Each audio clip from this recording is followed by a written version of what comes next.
মধ্যপ্রাচ্যের জটিল রাজনৈতিক সমীকরণে ক্ষণে ক্ষণে শত্রু মিত্রের অদলবদল হচ্ছে। এক মুহূর্তে শত্রু তো পরের মুহূর্তে বন্ধু। বৈশ্বিক রাজনীতি ও সংঘাতের হটবেট এই অঞ্চলে ইরান যেমন রাশিয়ার বন্ধু, তেমনি ইসরায়েলের সঙ্গেও মস্কোর সম্পর্ক খুবই গভীর। তবে মার্কিন প্রেসিডেন্ট ডোনাল্ড ট্রাম্প যদি ইরানে হামলা করে বসেন, তাহলে যুক্তরাষ্ট্রের পাশে ইসরায়েল দাঁড়ালে রাশিয়াকে পাশে পাবে ইরান।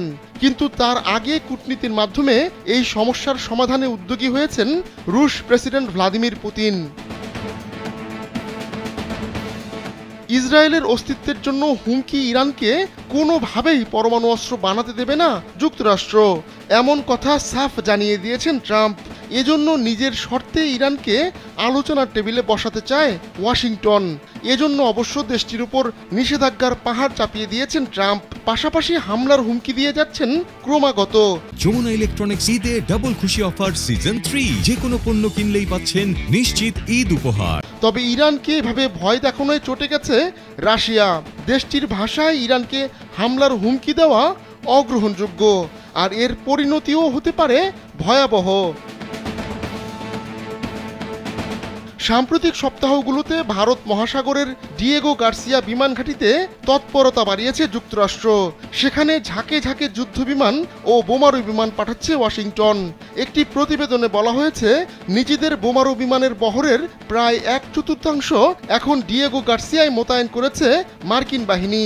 এই ঘাঁটি থেকে আপাতত ইয়েমেনে হামলা চালানো হলেও যুক্তরাষ্ট্রের মূল টার্গেট ইরান, যেন অনায়াসে হামলা চালিয়ে ঘাঁটিতে ফিরে আসা যায়।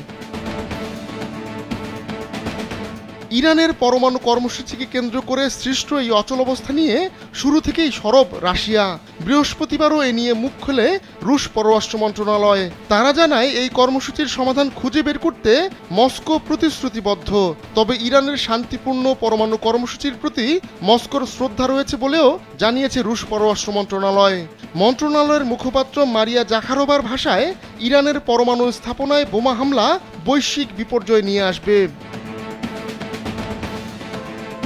পশ্চিমাদের অভিযোগ, গোপনে পরমাণু অস্ত্র বানাচ্ছে ইরান, আর সেজন্য দিন দিন ইউরেনিয়ামের মজুদও বাড়াচ্ছে দেশটি। কিন্তু ইরান বলছে, নিজেদের বেসামরিক উদ্দেশ্য মেটাতেই এই কর্মসূচি হাতে নেওয়া হয়েছে। যদিও যুক্তরাষ্ট্র এমন দাবি মানতে নারাজ। এদিকে গেল জানুয়ারিতে একটি কৌশলগত অংশীদারত্ব চুক্তি সই করে রাশিয়া ও ইরান। তবে সেখানে পারস্পরিক প্রতিরক্ষা বিষয়ে কিছুই ছিল না। অর্থাৎ রাশিয়া বা ইরান কেউ আক্রান্ত হলে অপর দেশ তাদের সাহায্যে এগিয়ে আসবে না। আর এজন্যই কূটনীতির মাধ্যমে ইরানের পাশে দাঁড়িয়েছে রাশিয়া। আহমদুল্লাহ শিকদার, কালবেলা।